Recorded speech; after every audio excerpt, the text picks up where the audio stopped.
What is the greatest year in music history? Well, I've done a lot of redux, top 10s as they are now.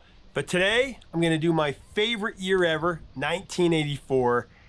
I think some of the best singles and albums were released in 1984, and this is my top 10 of 1984. Celebrate this glorious, impactful year in music.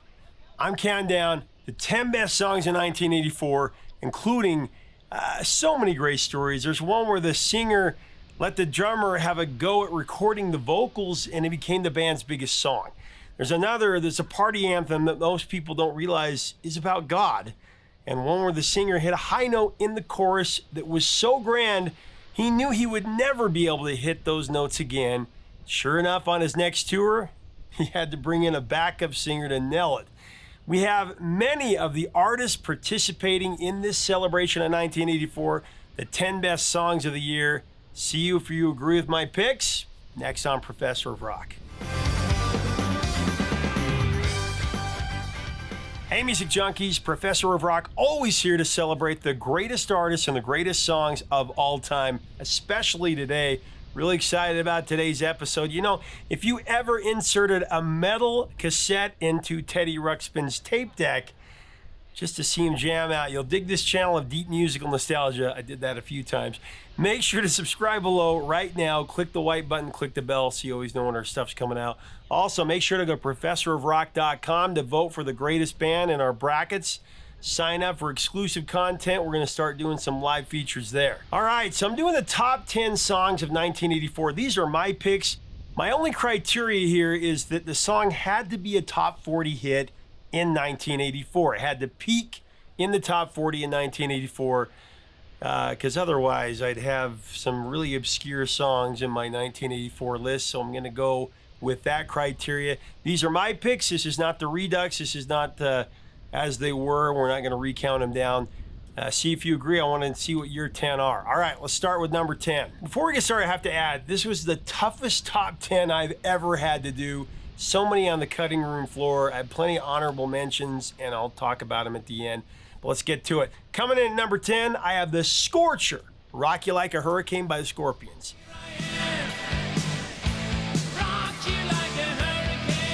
Scorp's signature song was written by their frontman and co-founder Klaus Meine and his co-founding partner, lead guitarist Rudolf Schenker, along with drummer Herman Rarebell.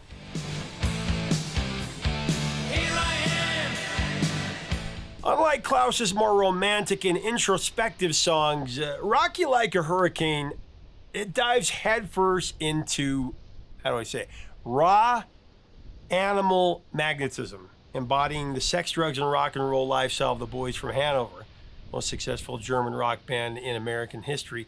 With vivid imagery like a purring cat, a hungry wolf, and a cage of lust, the song captures their untamed spirit.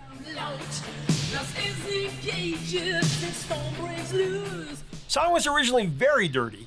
Replaced the song rock with the F-bomb, and you get the idea of what the song was gonna be. Problem is, it would never have been a hit.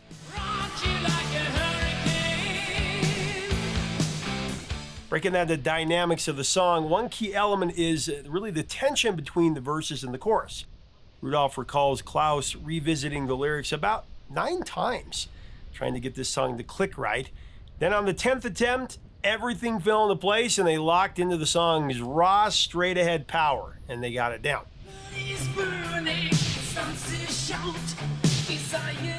So when band members submitted the track to their record label with the F-bomb in it, in all seriousness, they were going to do this, the label thought that they had lost their minds. They changed the one word, and it became the first single from the album, Love at First Sting.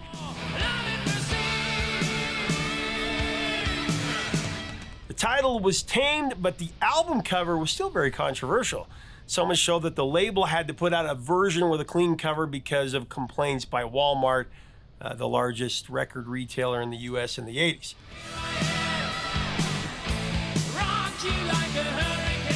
In 1984, Rock You Like a Hurricane with Rudolph's iconic guitar riff was a multi-format hit, but not a runaway smash. It stalled at number 78 in the UK, number 37 in Canada, and number 25 here in the Hot 100. It did go to number 5 on the Billboard Mainstream Rock chart, but it's since become one of the biggest songs in classic rock history. So there's that.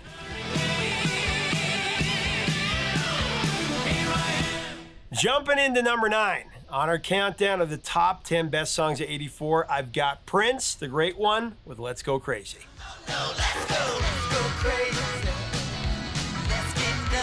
Let's Go Crazy is heavier than just a song to get the party started. It's a call to persevere through life's struggles and a fight against evil. Actually, in the song, Satan is symbolized as the de-elevator, trying to bring us all down. Prince urges us not to let the devil break our spirit, but to turn to God for strength, go crazy, and aim for a higher floor. And the Billboard Hot 100 is also a number 2 single in Canada, and it went to number 7 in the UK. Showing how versatile the song really was, it garnered play at rock radio in the US, rising to number 19 on the Billboard Mainstream Rock Survey.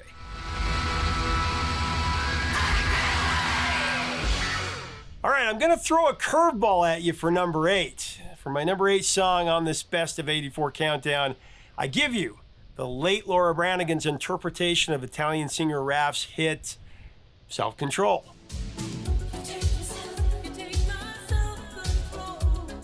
The artist Raff co-wrote Self-Control with Giancarlo Bigazzi and Steve Piccolo. His version of the song became a massive hit in Italy, holding the number 1 spot for 7 non-consecutive weeks. It also topped the charts in Switzerland, sharing time at the peak with Laura Branigan's version. Both versions were out at the same time fighting it out. Beyond that, Raff's rendition climbed to number 2 in Germany, number 7 in Austria, and number 40 in France, making it a significant hit across Europe.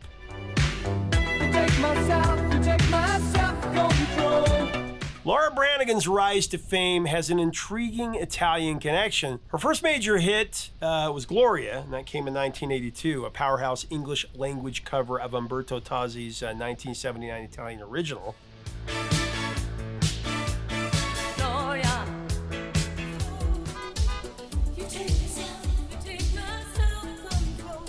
Now, Self-Control was unique among her Italian-inspired hits. It was originally written in English, and Branigan decided to record it just as it was, and the result was a global smash that cemented her place as a pop icon. A lot of people forget about Laura Branigan. She was amazing. This song takes me straight to 1984 every time I hear it, and Laura Branigan takes us as listeners to another level. I love how she approaches this song.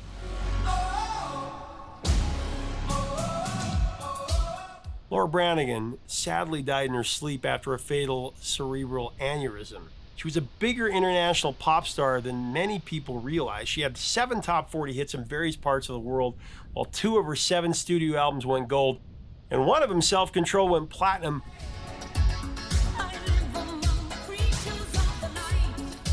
I mean, Laura's remake of Self-Control was so big. Shot to number 1 in 4 countries in South America and 7 countries in Europe. It was also number 1 in South Africa and Canada. In the US, Laura's rendition climbed to number 4 on the Billboard Hot 100. But on YouTube right now, 3 different videos of Laura's rendition have over 110 million views each, including one with 280 million and another with 181 million.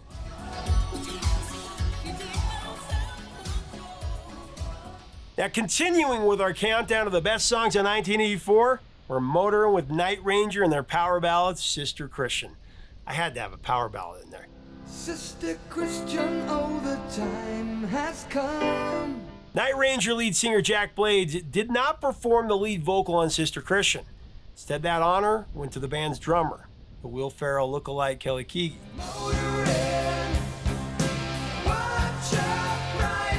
Sister Christian was inspired by drummer Kelly's younger sister Christy, and it came from the band really mishearing the song title. He was going to call it Sister Christy.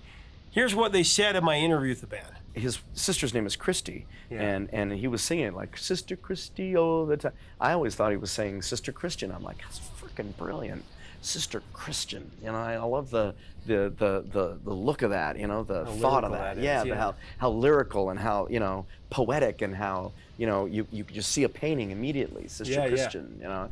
And then one day he wrote it down, it's Christy. I'm like, that's not, dude, what are you, Christy? And he goes, well, that's my sister. I said, I thought you were singing Sister Christian. He goes, no, it's Christy. And I'm like, dude, poetic license. Kelly, we got to change it. Sister Christian was Night Ranger's biggest hit, moving all the way to number 2 on the Billboard Mainstream Rock Chart. It went to number 5 on the Billboard Hot 100, and it went to number 1 in Canada.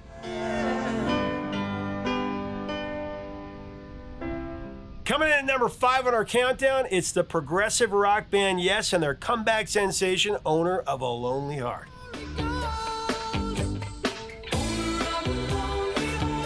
Owner of a Lonely Heart was the lead single from 90125, an album that marked a dramatic shift for these prog rockers.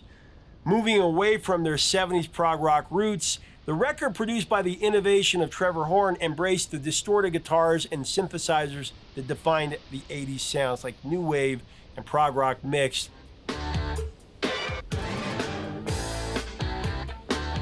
And thanks to a striking music video that received heavy rotation on MTV, Yes attracted a fresh audience.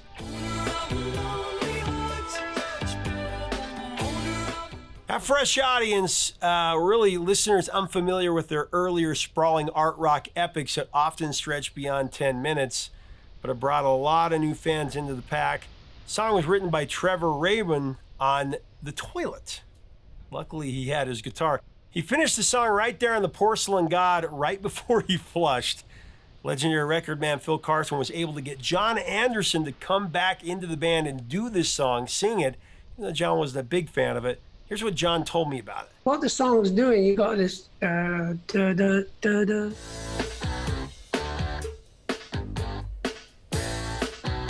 And the vocals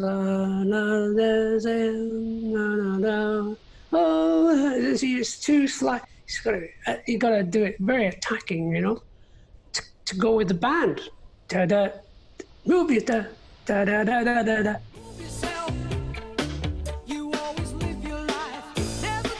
Owner of a Lonely Heart, with an expertly crafted chorus by principal writer and guitarist Trevor Rabin, it lived up to its lofty projections, ascending to number 1 on the Billboard Mainstream Rock Chart and the Billboard Hot 100. By the way, it also rang the number 1 bell in Bolivia. Very cool.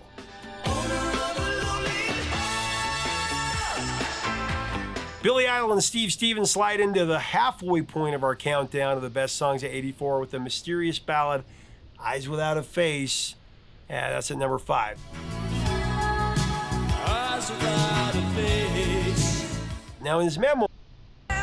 All right, hitting the bridesmaid spot on our best songs of 1984, the fated number 2.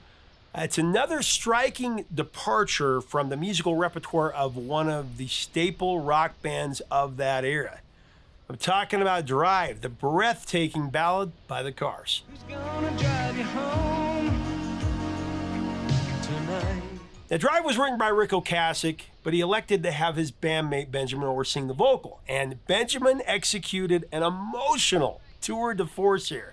His natural plaintive tone, it was perfect for the authenticity of this moving song, as was the minimalist arrangement produced by Mutt Lange. Who's gonna pick you up? There's a lot of theories about this song. Now, while Rick Ocasek has never confirmed it, there's been plenty of speculation that Drive is about manic depression or bipolar disorder. The idea is that when you're released from the hospital, someone has to drive you home. During the manic phase of the condition, the person feels like everything's fine, thinking nothing's wrong, right? Like the lyrics say. Thinking nothing's wrong. You look closer at the lyrics, like who's going to hold you down when you shake, who's going to come around when you break. It really seems to capture the feeling of some of the things going on in a nervous breakdown.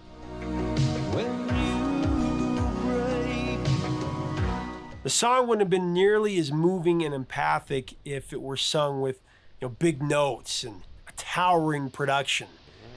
Benjamin's inspired performance really gave Drive the sensitivity and the vulnerability that it deserved to make it such an artistic standout in a year full of unforgettable classics. That's where Benjamin Orr's talent comes in. Incredible vocalist. The song finishes with Benjamin singing a hauntingly long note on the final Tonight. really punctuating the bittersweet beauty of it all. Who's gonna drive you home? Really powerful moment, and while the Cars might not be the first band you'd think of for a heartfelt ballad from the 80s, Drive absolutely proved just how talented these musicians were together.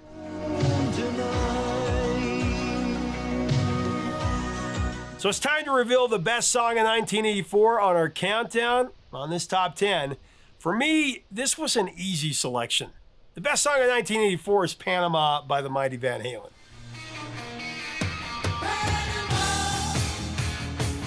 Panama has nothing to do with the country. It's actually about a stripper David Lee Roth met in Arizona.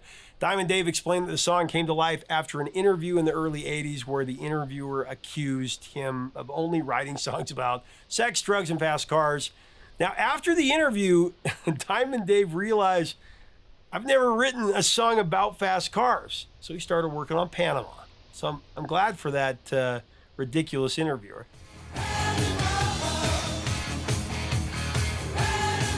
Later, Dave admitted in another interview that the song ended up being about a stripper he knew, even though he hadn't realized it at first. The lyrics ended up drawing inspiration from both the stripper and the car. Very rock and roll.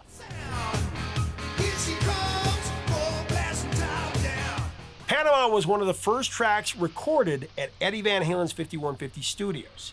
The name 5150 is, of course, California's police code for a person who's mentally unstable and causing a disturbance. Panama was also one of the last songs Van Halen recorded before DLR left the band for good. Now, in the bridge of the song, when David Lee Roth sings that incredible part, I can barely see the road from the heat coming off, you can actually hear Eddie Van Halen revving his 1972 Lamborghini Miura S in the background. I can barely see the road from the heat coming on.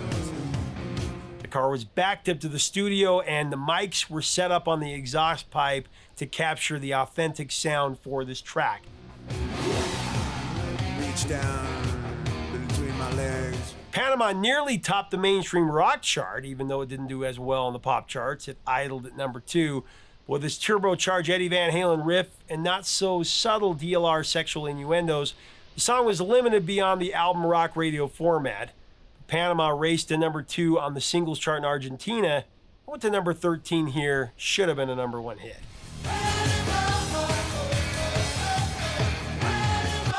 All right, that wraps up our countdown of the top 10 best songs of 1984. Those are my 10. One of the deepest years in music history. So many great songs. Everybody loves a great comeback. And coming up next, we're going to count down the greatest comeback songs of all time. Great stories here, including one where the singer was playing half-empty ballrooms on the oldies circuit. She'd been forgotten. When her song hit number 1, she became the oldest singer to have a number 1 hit at 45 years of age. Another from a former teen idol who was so uncool that radio wouldn't touch him. So a fan sent in his new song on a blank cassette. When it was played, everybody loved it, but nobody knew who it was. Eventually, it became a smash. And then there was a story where a legend was walking down the hall of a recording studio and he heard an anonymous song being performed in a studio nearby by a bunch of girl singers. It was so great, he pointed to him and said, I want that song and I want those girls. He got both and it hit number 1. We're coming up next with the great comebacks. Stay with us. Hey, music junkies, Professor of Rock, always here to celebrate the greatest artists and the greatest songs of all time. You know, if you ever had to mess with the rabbit ears on top of your TV back in the good old days to get reception, you're going to dig this channel of deep musical nostalgia. Make sure to subscribe below right now, click the white button, and click the bell so you know when our stuff comes out. Also, make sure to go to professorofrock.com to sign up for our live streams. We're doing one later this week and other exclusives there. So to get to everything today, we're going to get right into it. We're counting down the top comeback songs of all time. So kicking it off, we're actually going to do 6. Here's my honorable mention. Coming in at number 6, we've got a dramatic 5-minute and 39-second tour de force from 1993. A new wave band that came back in the 90s. It's Ordinary World with Duran Duran.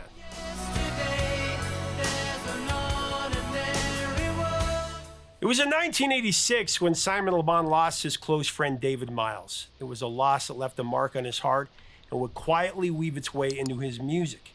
What began as raw grief slowly transformed into a trilogy of deeply personal songs, each one of them exploring the complex emotions of loss and healing. The journey began with Do You Believe in Shame, a song that wrestled with the pain of saying goodbye. And then years later, the story continued with a song called Out of My Mind, a reflective piece laced with longing and introspection. Do you believe in shame? Got to get you out of my mind. And then finally, the trilogy reached its poignant conclusion with one of the best songs that Duran Duran ever put out, and they put out some phenomenal ones, Ordinary World, a masterpiece really of acceptance and resilience.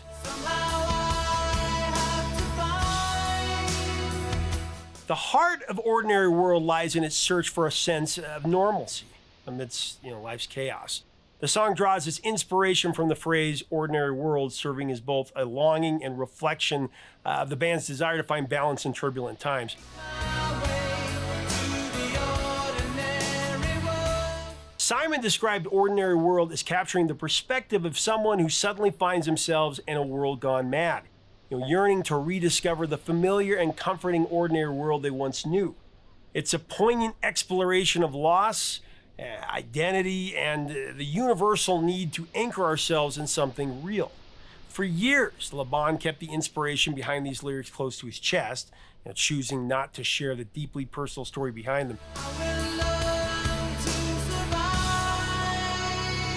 But then in 2004, during an interview included with Duran Duran's Live from London DVD, he opened up about it.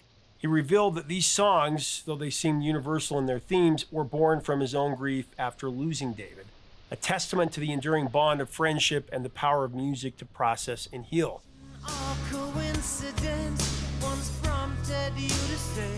Now, in early 1991, Duran Duran took a different approach to creating Ordinary World. Instead of booking an expensive commercial studio, they actually started working on the track in guitarist Warren Cucurullo's home studio. It's actually named Privacy. The vocal recording for Ordinary World unfolded in a refreshingly organic way.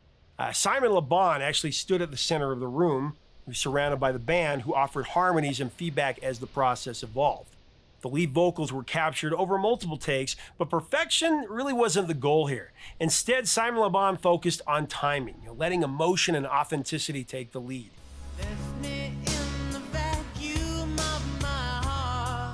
In the early 90s, Duran Duran were no longer one of the hottest bands on the scene. In fact, many were ready to tuck them away as old hat new wave. The 80s were gone, alternative and grunge were taken over.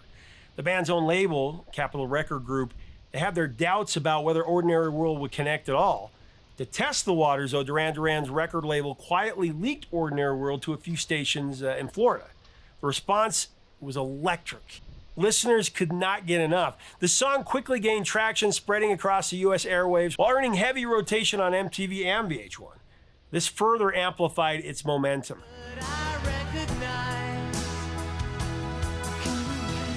Of course, powered by the intense emotional burning of Ordinary World, Duran Duran's self-titled album became a major success, earning the band their first platinum certification since Notorious in 1986. A lot of people forget that. The single itself became a global phenomenon, topping the charts in Canada and Italy, reaching number 2 in Iceland and climbing to number 6 in the UK.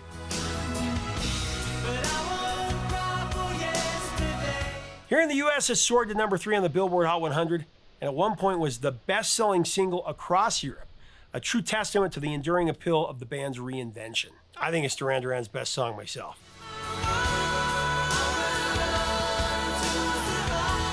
Okay, continuing the countdowns, we're going off the rails here with a singer who is trying to find his way after fronting one of the greatest bands of the 70s. Talked about Ozzy Osbourne with Crazy Train at number 5.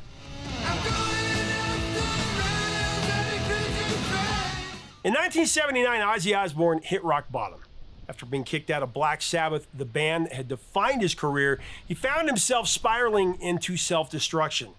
His life and his career were in shambles, desperately in need of a lifeline at this point. If Ozzy was going to survive, let alone make a comeback at all, he'd have to find a way to turn it all around. He found his lifeline in Sharon Rachel Arden, who eventually became his wife. Sharon, I mean, she truly saved Ozzy's life and helped him get out of the abyss to embark on a solo career. Whenever Ozzy Osbourne has reflected on his solo comeback, Crazy Train stands as a defining moment.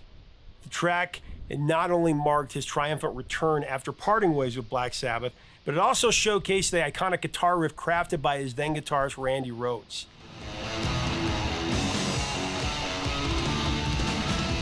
That riff became the cornerstone of Ozzy's signature solo sound, and it really helped catapult the Blizzard of Oz album to massive success. I mean, it was more than just a hit. It was a turning point that solidified Ozzy's place as a force in rock music, proving that he could thrive on his own, just as Sharon, the future Mrs. Osbourne, believed that he could.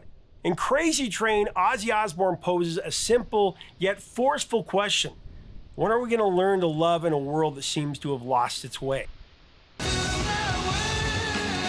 Now, surprisingly, Ozzy's Crazy Train didn't cross over in his first run. It didn't even crack the Billboard Hot 100, and it actually stalled at number 99 on the UK singles chart. But it established Ozzy's solo career and the album, and has since become a stadium rock anthem, one of the biggest songs ever in classic rock history, billions and billions of streams. With the success of Crazy Train, Ozzy left Black Sabbath in the rearview mirror.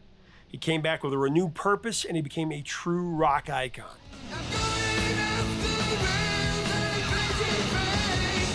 All right, coming in at number 4, we go from the Prince of Darkness to squeaky clean Mormon pop idol. It's one of the coolest stories of its time. It's the track that brought back Donny Osmond. It's a smash hit, Soldier of Love.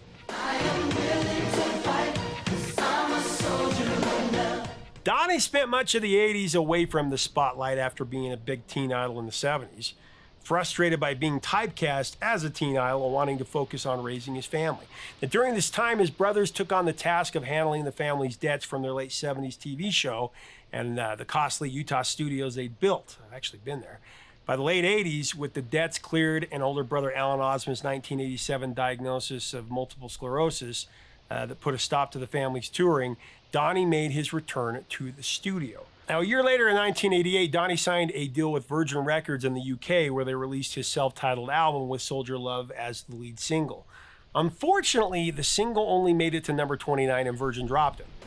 You see much deeper when you read between the lines. And then to make matters worse, the British press didn't hold back. They mocked him relentlessly. In fact, during one talk show appearance, the host even told him his George Michael-inspired look, ripped jeans and a leather jacket, just wasn't cutting it. After Virgin dropped and Donny's comeback seemed to be slipping away altogether. But there was still a loyal group of fans who refused to let him fade into obscurity. One such fan, based in the UK, sent a copy of his single Soldier of Love on cassette to a fan in New Jersey. And then this fan, intrigued by the track, decided to pass it along to the influential New York City radio station WPLJ. Didn't mention who the artist was, it was just an anonymous blank tape. This fan knew that judgment would be cast if he included the name, so he wanted the song to stand on its own without any hesitation. Now, somehow, that unmarked cassette found its way into the hands of Jessica Ettinger. She'd recently taken over as the station's program director. Jessica had a sharp ear for music and immediately recognized that this song could be a huge hit. So she actually called the number listed on the tape. The fan had left the number. And the fan answered the phone and told her that the voice on the tape belonged to none other than Donny Osmond.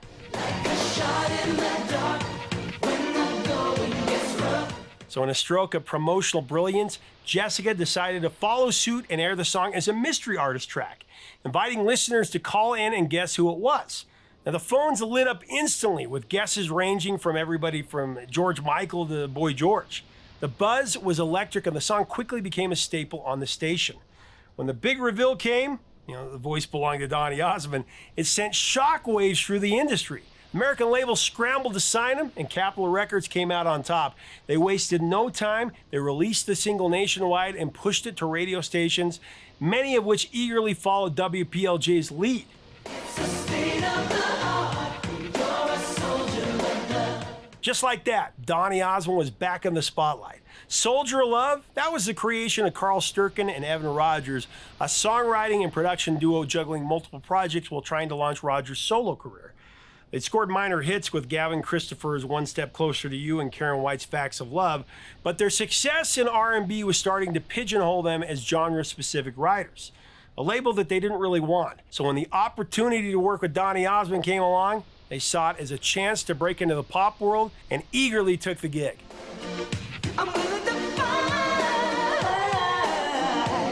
Even to this day, Donny refers to Soldier of Love as the most important record of his life. For good reason. I mean, it was a song that reintroduced him to the contemporary pop scene. One of the biggest comebacks ever. I mean, this was after a decade of relentless effort to reclaim his spot on the charts. It was a single that proved to everybody that, wrote him off as a has-been teen idol completely wrong. Soldier of Love was a glorious comeback song for Donny. It rose to number 3 on the singles chart in Canada.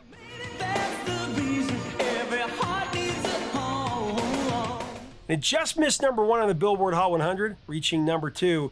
Had a great follow-up as well, Sacred Emotion.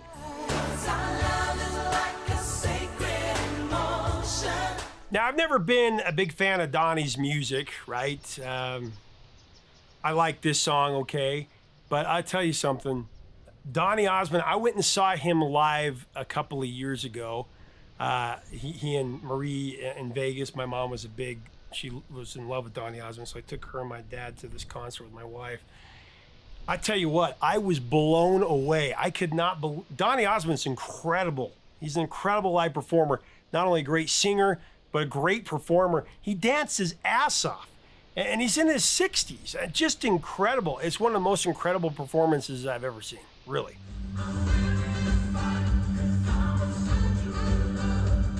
All right, halfway through our countdown, I have a track that epitomizes the definition of a comeback song. It's from an artist that was on the wrong side of 40 when she became an icon. If you haven't guessed it by now, I'm talking about What's Love Got to Do With It by the incomparable Tina Turner.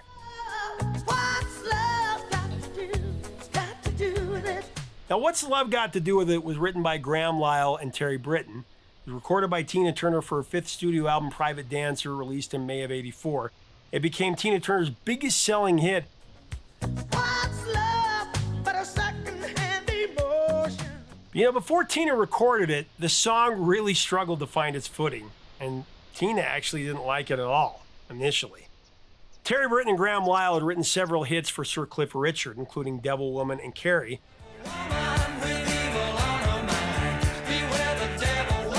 So naturally, they gave What's Love Got to Do With It to Cliff Richard, but his handlers rejected it. They were shocked. A few months before Tina recorded the song, British group Bucks Fizz, they were offered the track. Member Jay Aston, intrigued by the demo, asked to sing lead, was told by the producer that it wasn't suitable for a female lead vocal. That's interesting. The group went ahead and recorded it in February of '84 with male member Bobby G on vocals. According to Aston, the demo closely resembled Tina Turner's eventual version, but their final take had a completely different style. It was slated for their upcoming album, I Hear Talk, but the song was shelved after Tina released her iconic version first. Who needs a heart when a heart can be broken? Now, What's Love Got to Do With It is essentially an anti-love song, and Tina Turner was not down with it at all, like I said. She initially resisted recording it, but wisely trusted her manager, a guy named Roger Davies, who was orchestrating her comeback and believed the song would be a smash hit. Now, when Roger became interested in working with Tina, she was pretty much on the oldie circuit. Like I said, she was performing for half-empty hotel ballrooms. Roger was a godsend for Tina, and his strategy for getting her back in the limelight, it was brilliant. He was friendly with Terry and Graham, and when they submitted their composition to Roger, he jumped at the chance to take it to Tina.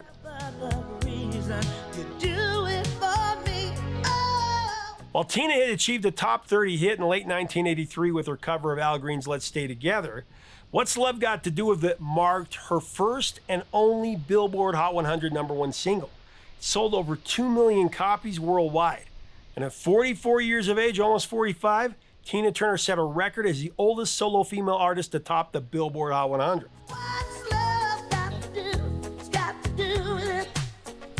In the 2021 documentary film Tina, it's revealed that co-writer Terry Britton encouraged Turner to slow the pace of the song when she was singing it and imagined that she was jogging. It triumphantly earned her the #1 position not only in the US, but in Australia and Canada.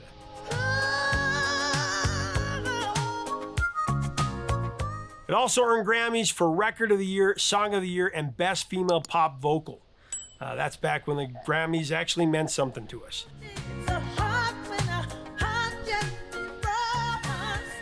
Okay, we're at the bridesmaid position, and this comeback song happens to be sung by one of the most prodigious lyricists of all time.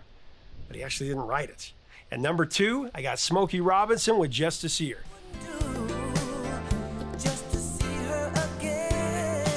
Smokey had a major hit in 1981 with Being With You. But after the song's success faded, he fell into a deep funk, struggling with addiction and depression.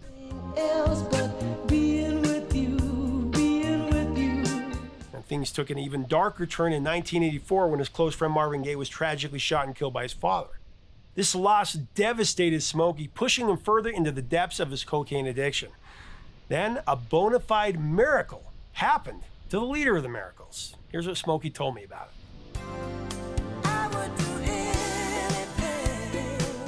Through some of my friends, I tell people this all the time. You know, people think that when you start doing heavy drugs and stuff like that, that some character has come from out of nowhere or some dope man or something and convinced you to do this and all that, you know, which is not true at all. I speak nowadays, Adam. I speak at schools and rehabs and gang meetings and churches and wherever they call me to speak. And I talk about my affliction to the drug, cocaine with the weed. Yeah. Okay? It starts with your friends. You're not going to accept anything like that from a stranger. Right. It starts with your friends. You think you're having fun, and you look up and fun has wiped you out. Okay? It has killed you. Because I was a walking corpse after 2 years. I don't understand. I go and I speak at rehabs, man, like I said, and I talk to young people. And they've been doing, and I was so happy when I look back on it, when I look back on something that I think is a positive for me as far as it's concerned. It was way before they came out with crack, you know. Yeah. I'm really happy about that. But I talk to young people, man, who have been doing crack and stuff like that, cocaine, whatever, for 10 years, and they're 20. You know what I mean? I don't know how they have lasted this long, because after 2 years of that, I was a walking corpse. So one of my closest friends came and got me and took me to a church where this woman minister, Pastor Jean Perez, prayed for me, okay? And I was healed. I tell people all the time I was healed. I was not cured. I didn't go to the doctor. I didn't go to rehab. I didn't go to any of that. I love the fact that those things are available for people who are afflicted, that they have doctors and rehabs and places like that, you know. Sure. I've always regretted the fact that they didn't have that back in the day. So a lot of people who succumbed to that kind of stuff didn't have the opportunity to go to those places and be cured, okay? But anyway, she prayed for me, and I was healed. And that was in May of 1986, okay? And I walked into that church an addict. I wasn't high when I got there because I knew I was going to church, so I didn't want to be high. Yeah. But when I left out of that church, I was free. I haven't done the drugs since that time. Wow. Okay. So that's, you know, anyway, yeah. So just to see her. Yeah. The A&R guy at Motown was a guy named Russ Regan at that time. And Russ and I were very close. And Russ brought this song to me. He said, man, I got a hit song for you. I said, okay, let me hear it. And he played Just to See Her for me. And Just to See Her is one of those songs people say, you ever heard something you wish, I wish I had written a lot of songs, but that's a song that I wish I had written. It has one of the greatest melodies on the chorus of any songs that I've ever heard. It compares to that, you know. King, our king, Elvis Presley with Suspicious Minds.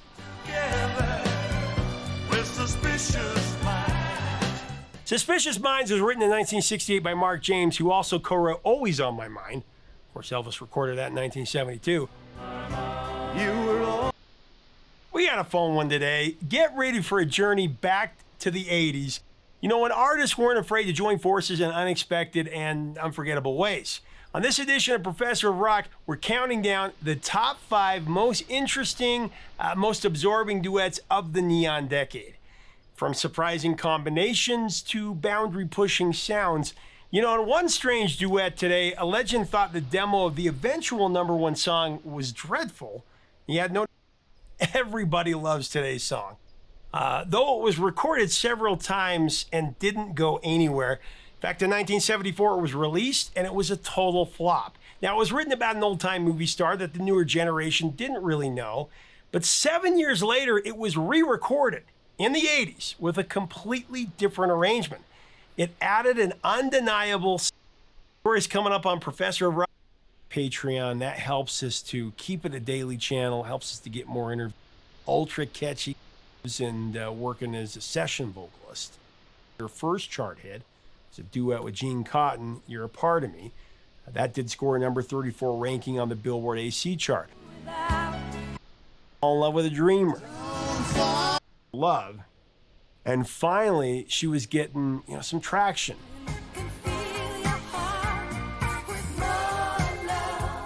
At this point, Kim Carnes seemed poised for great success. So, she took extra pains to get things just right with her next album called Mistaken Identity. Mistaken Identity was her 6th studio album, and it was released in April of 1981 by EMI America Records. It would be her first record to chart on the U.S. Top 40. It entered the Billboard 200 at, I think it was number 66, and it climbed all the way to number 1 in its 9th week. It spent 4 weeks at the top. Later, Mistaken Identity would be certified platinum by the RIAA and be nominated for a Grammy Award, Album of the Year. Besides Betty Davis Eyes, the record included the singles Draw the Cards and Mistaken Identity, but there's no doubt that the success of the album in Kim Carnes' career rests solely on the popularity of the great Betty Davis Eyes.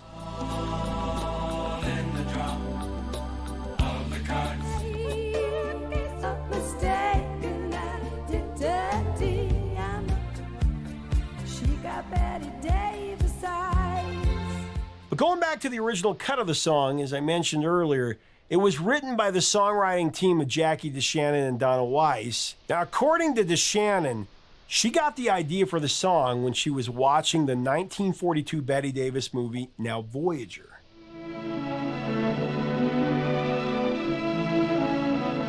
Now, Betty Davis might not be a well-known name to the modern generation, but back in her day, she was a world-renowned actress, one of the best of all time. A career that spanned about 6 decades and starred in a number of memorable films. There was 1935's Dangerous, 1938's Jezebel, 1950's All About Eve, and 1952's The Star, just to name a few. I distinctly remember Addison crossing you off my guest list. We got a fun one today. Get ready for a journey back to the 80s. When artists weren't afraid to join forces in unexpected and unforgettable ways. On this edition of Professor of Rock, we're counting down the top 5 most interesting, most absorbing duets of the neon decade. From surprising combinations to boundary-pushing sounds. In one strange duet today, a legend thought the demo of the eventual #1 song was dreadful. He had no desire to record the song in the same room as his counterpart. We'll find out why. In another song, the legendary duet partners only had a few hours to record the music is my lifeblood. Song is like a time machine that takes us to places we yearn to experience again and again. Music has the power to change the course of a self-titled album. That's the version that lifted everybody's spirits around the world and continues to. Became a huge international hit. Recorded Walking on Sunshine. They had to adjust the song's key after the new Coming Down from Heaven. 77 to 78. It was the lead single from Styx's epic Grand Illusion LP. And the Daryl's piano feel and the groove itself. That song is just a groove with a very simple title that just can mean anything anybody wants it to mean. And interestingly enough, today that song is so big and so huge and so ubiquitous across the board. It's been used, it's been sampled, it's been used in so many applications, movies, television, films, commercials. But at the time, as you said, it was only top 5. It wasn't this mega #1 smash. But now it has become probably our most popular song. I was sitting at my piano and I just went, I just started doing that.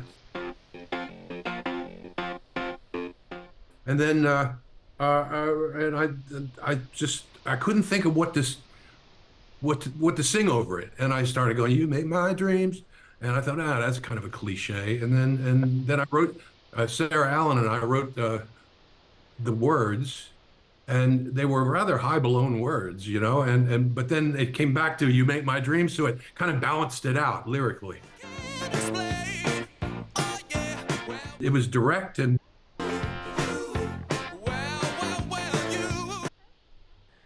of course, the Wrecking Crew.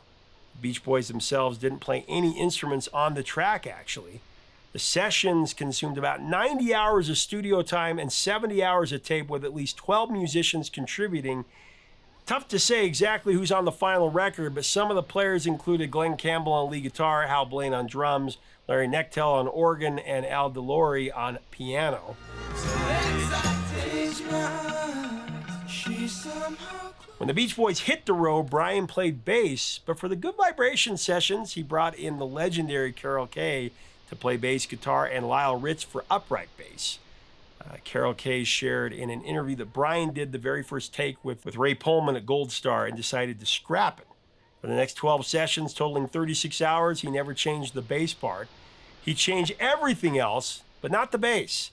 Carol added that it was a collaboration between both bass players, Carol playing the upper part, Lyle playing the lower part, the upright. All right, we've made it to number 1, and this one was a no-brainer. In fact, I think it should be, I won't get any trouble for this one. Nobody's going to give me any flack. This is a subjective countdown, but I don't feel like the number 1 spot is subjective here. This is the greatest feel-good song ever. I got Redbone with Come and Get Your Love.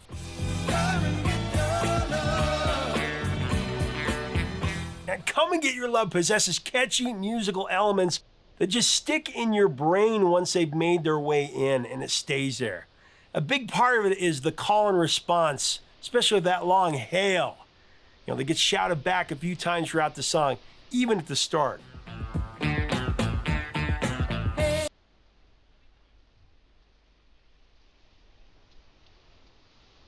Coming up next, get ready to take a nostalgic journey as we count down the top 10 one-hit wonders of the 70s with the actual artists to tell their stories. So many classics here. There's the song that came to a band when they were playing a live show and a blackout happened. They started to play an impromptu jam to just keep the crowd going. Drummer started going nuts. They were playing it acoustically, and it turned into an all-time classic.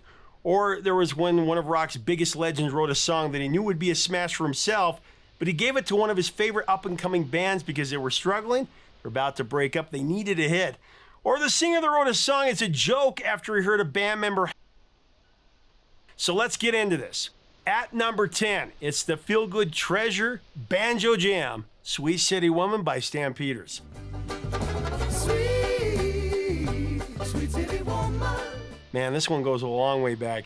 This is a song that can turn a ruthless assassin into a pussycat with that happy-go-lucky banjo riff. Sweet City Woman tells a story of a country boy who ventures into the big city of Toronto and gets captivated by the sophistication and irresistible charm of a woman unlike any he's ever known. Stan Peters were a 4-piece group from Calgary, Alberta. The band's 7th single release, Sweet City Woman, of course, became their crown jewel. That was written by lead singer and guitarist Rich Dodson. The song evolved from that catchy riff, which began as an acoustic guitar lick. Shortly before Rich and his bandmates went into the studio to record the work on the track for their debut album, Against the Grain, Rich had an epiphany that his riff would sound even cooler if he were to play it on a banjo.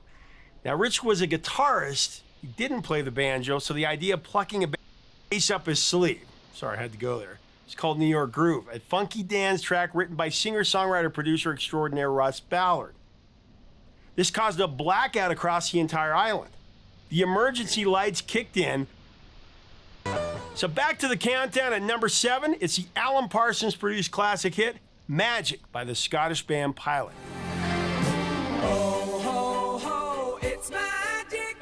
It's written by Pilot members, lead singer and guitarist David Patton and keyboardist Billy Lyle.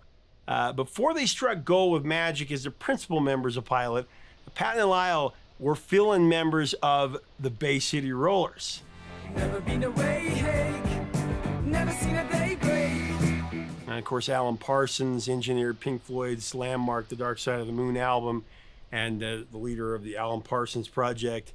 Actually, as you know, I've spoken with Alan a few times about making. Here's what he said about Magic. Pilot had been presented to me by two of the A&R men from the head office at EMI as a band that had an engineer, they'd done all their own production. They felt that they needed some extra direction. So they sent me some tapes, and I said, I think these guys are amazing. So on to number 6, it's the band Wild Cherry's claim to fame, Play That Funky Music. Actually happened to the group. This is a cool story. Now, Wild Cherry was originally a hard rock cover band. But, as the disco era took over, they struggled to book gigs. Promoters were far more interested in dance acts, which were more profitable at that time. Parisi tried convincing his bandmates to add some dance tunes to their sets. But of course they resisted. They were a hard rock band. They didn't want to be labeled as a disco band. So Brian Bassett, who came up with the iconic riff for Play That Funky Music, recalled an incident one night at the 2001 club in downtown Pittsburgh, which actually turned into a major disco spot. Brian, Rob, and their bandmates were still rocking out on stage playing Kiss and Zeppelin and Foghat, all those songs, and someone from the club came up to Wild Cherry drummer and he said, "You better play that funky music, white boy."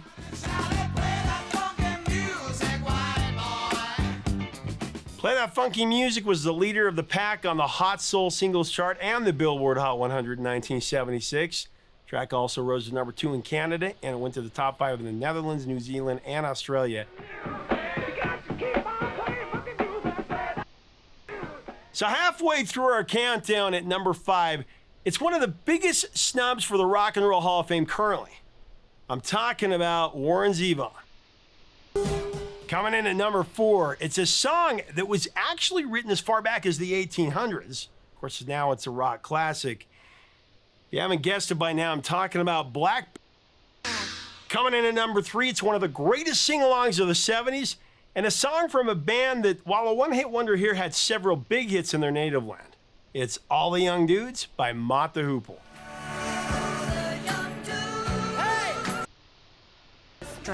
So coming in at the bridesmaid spot, we have a classic song that on any other day would be my number 1 pick. I mean, you could swap out 1 and 2 here any day. They're both perfect songs. But today I'm going with the spiritual classic Spirit in the Sky by Norman Greenbaum. Here's what Norman told me about this song. Is it true that you've never been able to really truly replicate exactly how it sounded at that moment? Tell me about that. Absolutely, and I'm still trying. We found somebody up by where you live, and he tried hard. It needed too many adjustments. Been very hard. They don't make parts anymore, and that's a big problem in getting it again. But some of it, it's hard to say. I think I was chosen. This is not bragging, but there was just too many things. I don't know why me, but it happens that way. Who invents stuff and why? I think that we're chosen. I really do. And I thank the Spirit, my God, every day for my life and for being able to put that together and have it last this long. It's always tough to come up with a top 10 list, no matter what the category is. Even the so-called bottled lightning hits of the 70s. I mean, the 70s had a lot of great one-hit wonders. But you know what? The song that comes in at number 1, it also happens to be one of the greatest rock tracks of all time, with a riff that may have started the classic rock era. Sung by one of rock's greatest vocalists, at the top of the POR countdown of the top bottle lightning hits for that decade. I'm going with All Right Now by Paul Rodgers and Free.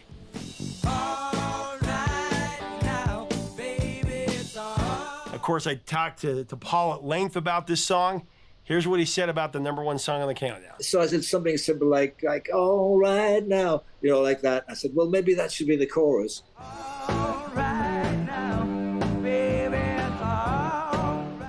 And so Andy took that away and he came back with bam, boom, bam. That's, which is great for a big stadium,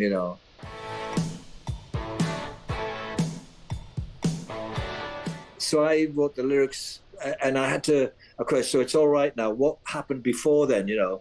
Well, there she stood in the street. What was she doing? Smart, you know, and all the lyrics just poured out.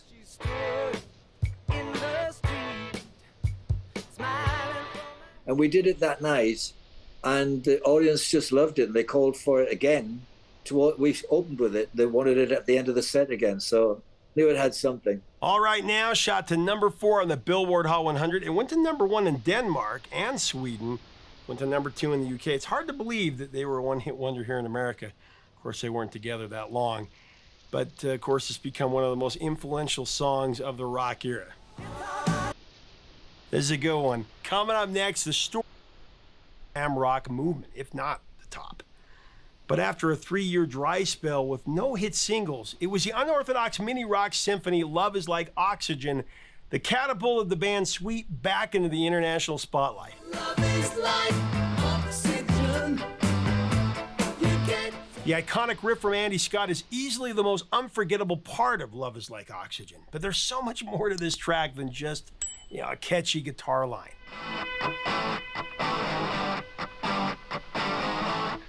When you consume the full 6-minute and 53-second album version of the song, it was featured on Level Headed, Sweet's 6th studio album, it's an exhilarating musical journey. You'll hear the catchy rock harmonies and melodies that define the sound of Sweet. But you also hear operatic and classical elements that you never thought you would ever hear from this band. The extended version showcases the band's ability to blend powerful rock with orchestral intensity, turning a great song into a full-blown musical experience.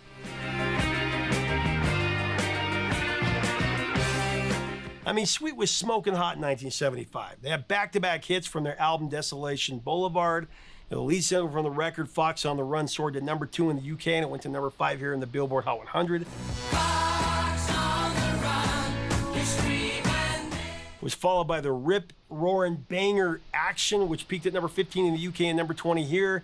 It was a smash around the globe. It shot all the way to number 2 in the Netherlands, Sweden, Denmark, and Germany. Sweet was on fire. And that's why everybody wants a piece of the action. But then Sweet's hot streak dramatically cooled off. They had severed ties with hitmakers Nicky Chinn and Mike Chapman, and they were determined to control their own destiny with no outside interference. They wanted to do their own thing. The success of Fox on the Run and Action, the first singles written and produced without Chinn and Chapman, most definitely gave this band the confidence that they had made the right decision to go their own way, to write their own stuff. But futility over 2 subsequent album releases made their label extremely nervous with this band.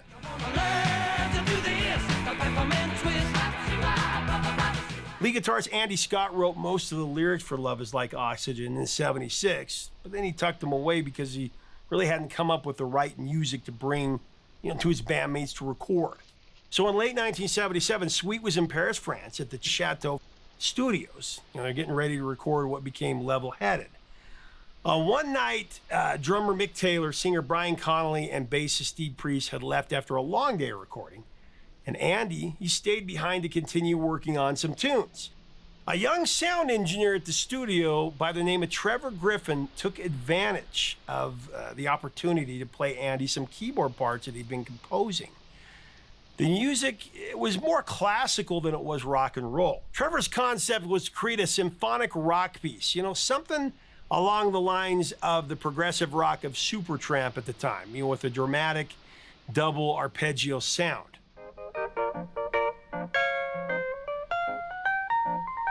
Andy knew that Trevor was a marvelous keyboard player, but he just had no idea that he had a gift for composing like he did.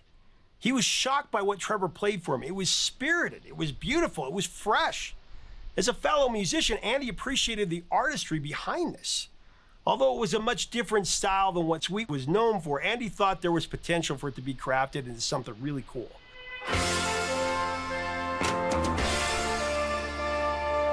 So Andy started putting guitar licks over Trevor's keyboard arrangement. He started to get a good feel, to blend Trevor's Rachmaninoff-flavored classical parts with his rock guitar line.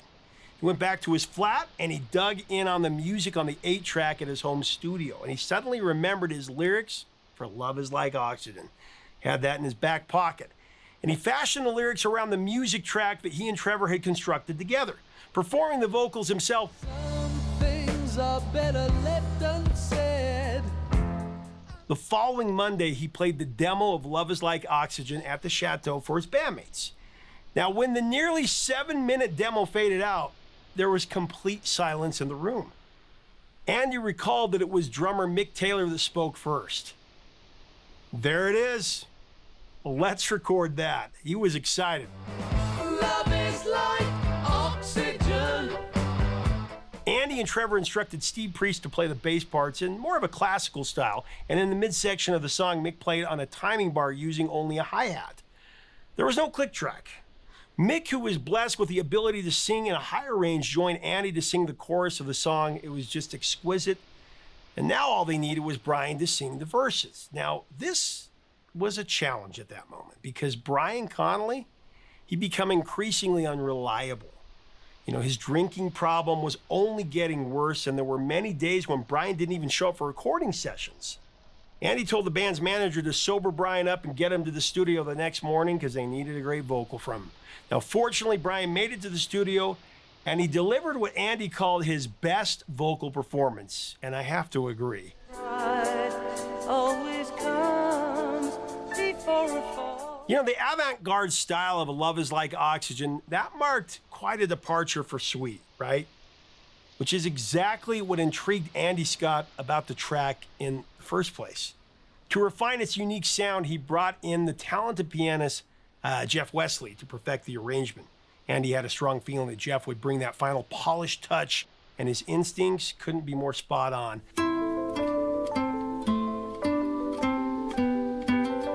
Steve and Mick, however, didn't care for Jeff and his ideas, but in the end, Andy won the Battle of Wills because, after all, it was his composition. Now, when the collaboration of Trevor Griffin, Jeff Wesley, and the 4 members of Sweet were finished recording Love is Like Oxygen, it was indeed a mini rock symphony of the highest regard, clocking in at 6 minutes and 53 seconds.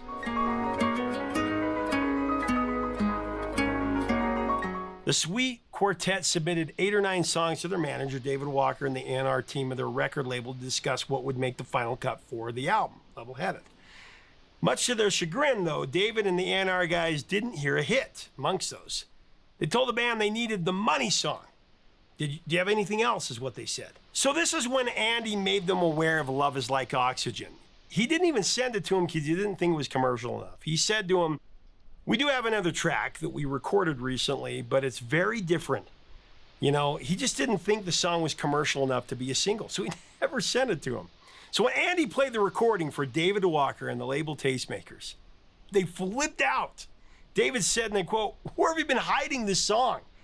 I mean, the song was obviously in need of an edit for radio, but the management and the label, they were excited about Love is Like Oxygen being the song they felt that would put Sweet back on the map.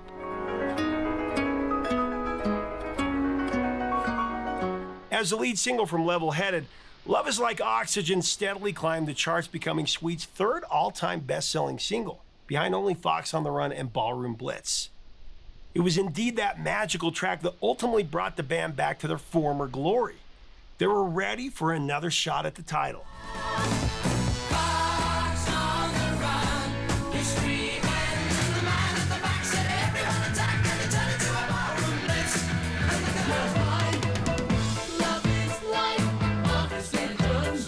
Love is Like Oxygen, 7.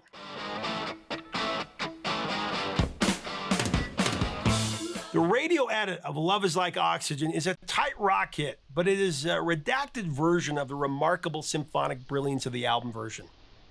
There are so many magnificent sections or movements on the original full recording, you really have to give Andy Scott, Trevor Griffin, Jeff Wesley, Mick Tucker, Steve Priest, and Brian Connolly the highest. Would accept it, would hear it. Sweet was never a critical darling. In fact, the tastemakers of the press condemned Sweet for being too commercial awards, although it was beaten by Jerry Rafferty's Baker Street. It was never a thing, But there is a curious subplot regarding the lyric of the chorus of Love is Like Oxygen and the lyric found in the bridge of Grounds for Separation by Daryl Hall and John Oates.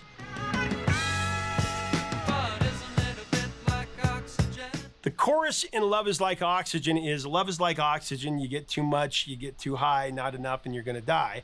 While the lyric in the bridge of Grounds for Separation goes like this: music, it's my life and I've got it in me, but isn't it a bit like oxygen where too much will make you high, but not enough will make you die? Daryl and John included Grounds for Separation on their self-titled 4 studio album in 1975. Whereas Andy Scott claimed that he wrote Love is Like Oxygen in 76.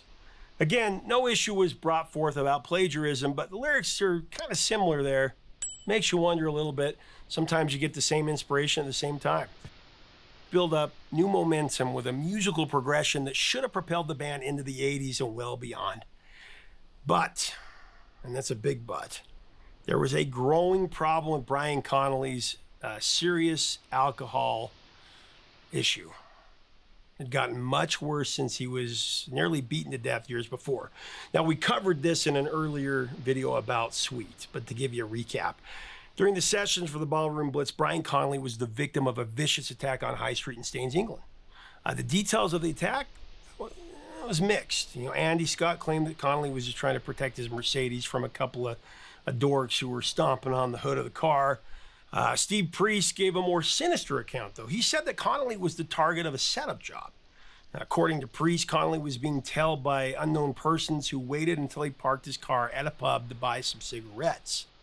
And Connolly, had allegedly angered one of the passengers in the pursuing vehicle because he was flirting with his girlfriend. That's what they said. When Connolly got out of his car, 3 guys jumped him. They beat the living hell out of him. One of the attackers kicked Connolly in the throat when he lied on the ground, and Brian heard him say, "That should do the job." In an apparent effort to retaliate by smashing Brian's vocal cords. He must have known who he was. It was so bad they had to cancel 6 months of shows, including touring with The Who, one of their favorite bands. The beating reportedly permanently damaged Connolly's singing ability, diminishing his once effortless voice range, and it led to even heavier drinking. This was a major problem. Now, the album Level Headed marked the end of an era for Sweet. It was the last album to feature the band's classic lineup, and about a year after its release, Brian Connolly decided to part ways with the group to pursue a solo career. In his official announcement in February of '78, Brian actually stated that he was leaving Sweet to pursue a solo career in country rock. That may have been a bit of a joke because Brian never delved into any form of country music. But Brian always contended that it was his decision to split. When his issues came to a head, it was a very emotional time. The band members loved Brian. He was very kind, a very affable man, but he had become a liability that cost the band a lot of money. They had to cancel their American tour after a disastrous performance at a concert in Alabama. It was in front of 20,000 people. And Brian was so drunk he was incoherent and had to be removed from the stage altogether. The debacle led to the scrapping of their entire sold-out tour. That was big. Despite Brian's departure, the remaining trio, Steve Priest, Andy Scott, and Mick Tucker, carried on. They actually released 3 more commercially unsuccessful albums together before eventually calling it quits in late '81.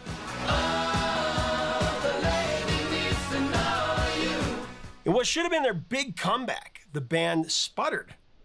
And though their influence would be felt throughout the 80s in bands like Motley Crue and Whitesnake and Def Leppard and Poison and Bon Jovi and glam metal in general, the band would be largely forgotten.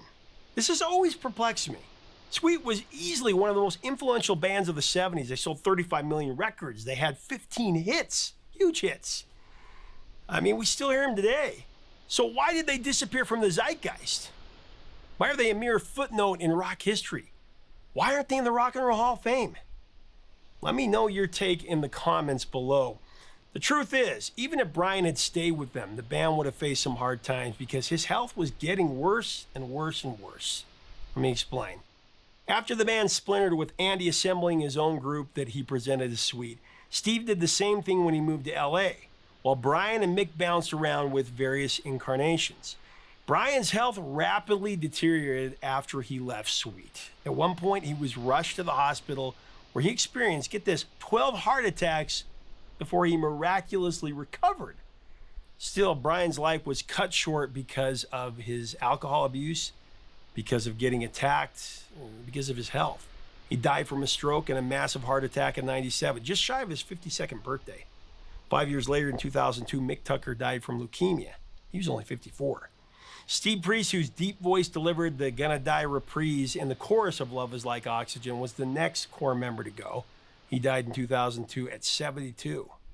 Andy Priest is alive and kicking and still making music as the sole survivor of the original Sweet, going back to the beginning when the act was known as The Sweet. In fact, Andy was recently approached by a gentleman named Alex Barry Sparks, the bassist from the band Dokken, asking him to participate in the Love Is Like Oxygen All-Star Project.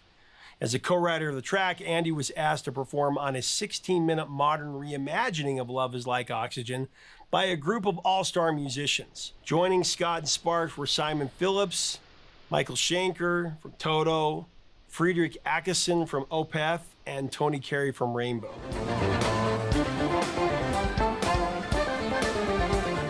You know, Sweet were a lot of things. They were difficult, they were excessive, they were arrogant even. But they were also incredibly talented. When Brian Connolly died in 97, the Top of the Pops show in the UK did a special tribute episode. The host of the program, Johnny Walker, called Brian the godfather of glam. So true.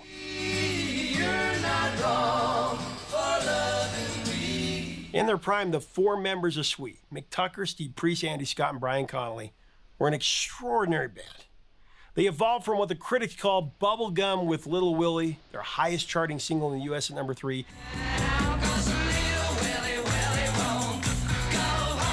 to the all-time classic hit Ballroom Blitz,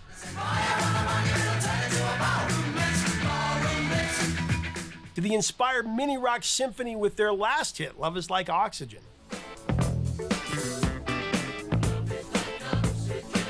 Sweet not only deserve better, they're one of the reasons that hard rock and heavy metal romanced the masses in the 80s. Surely they deserve to be enshrined in the Rock and Roll Hall of Fame, since many of their bands that are in there were direct descendants of their music.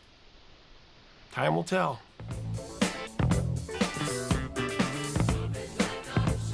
Leave us a comment about Sweet. What are your memories of this amazing song and this band and their greatest hits?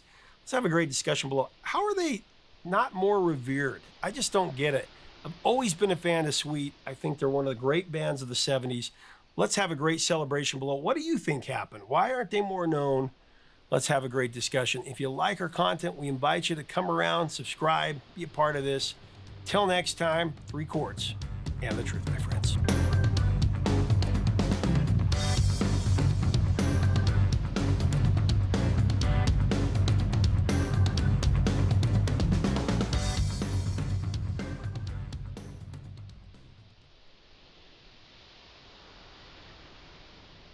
Oh, this is a good one. Coming up, it's way was a band from New Orleans called Zebra.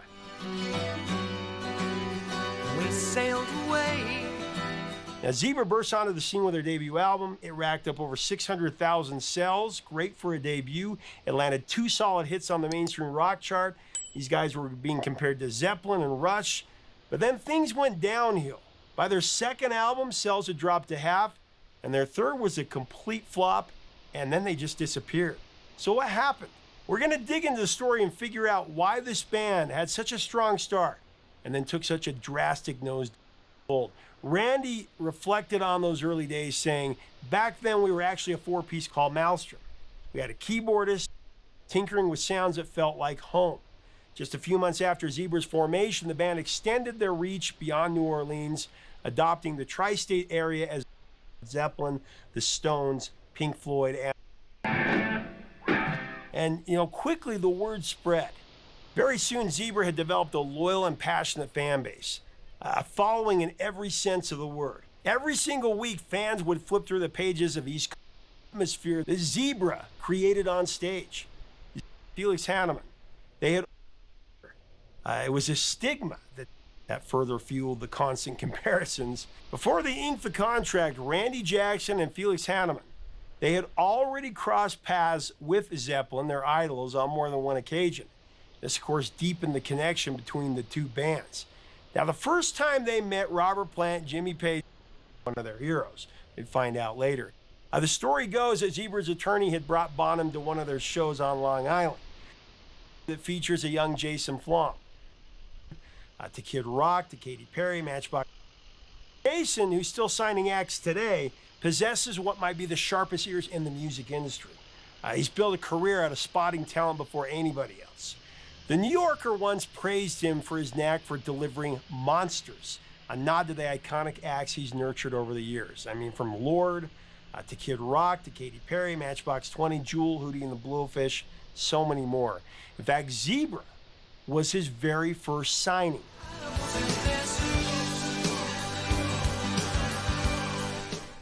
What might have been, what could have been with this band. Now, while the tale of Jason hanging the cover, it showcased the 4 hottest new releases, playlist scanning each one for a band that was getting radio play but hadn't yet been signed to a label. We played Flom's Zebra, and Jason flipped out when he heard him.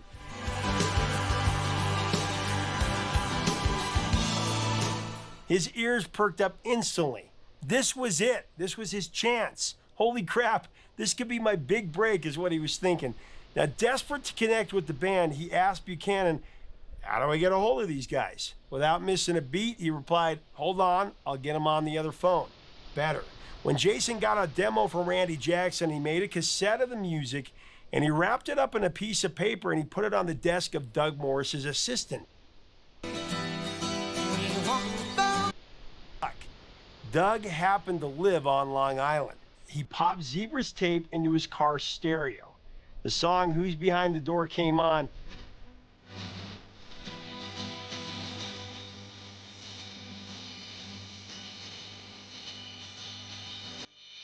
And then after a moment, he decided he didn't like it, and he actually ejected the tape. He was ready to move on. Then something crazy happened. The radio was tuned to WBAB, and guess what song was playing? Who's Behind the Door?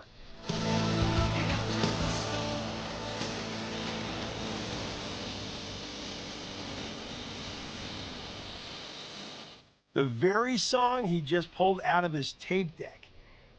Doug Morris did a serious double take, as you can imagine. And to top it off, the DJ came in at the end of the track and said, that's the most requested song in the history of WBAB, Zebra's Who's Behind the Door. When Doug came into the office the next day, he was blown away. He called Jason a genius, and he said he wanted to meet Randy Jackson. So Jason scrounged up all the money he had and flew Randy up from New Orleans to New York City, and they had a meeting with Doug Morris. The process was not smooth from there by a long shot, but Jason Flom was able to get Zebra signed and then convince Jack Douglas, one of the hottest producers during that time, to produce the band's critical debut album. Jack Douglas was a legend in his own right. He had produced albums for Aerosmith and Cheap Trick, and he even worked on John Lennon's Double Fantasy. Naturally, when it came time for Zebra to work with a producer, Jack was at the top of their list. But as we all know, timing is everything, and this was right after John Lennon had been tragically killed. Jack had just lost one of his closest friends. He'd been in the limo that night, dropping John and Yoko off at the Dakota after a studio session mere hours before the unthinkable happened.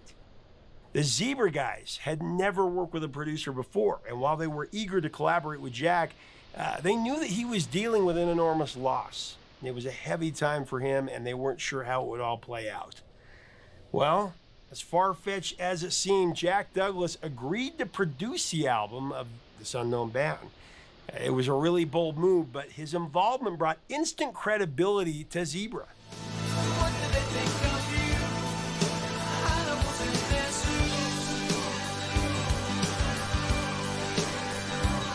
His expertise in the studio elevated the entire project, giving the band a level of cachet that few up-and-comers could ever dream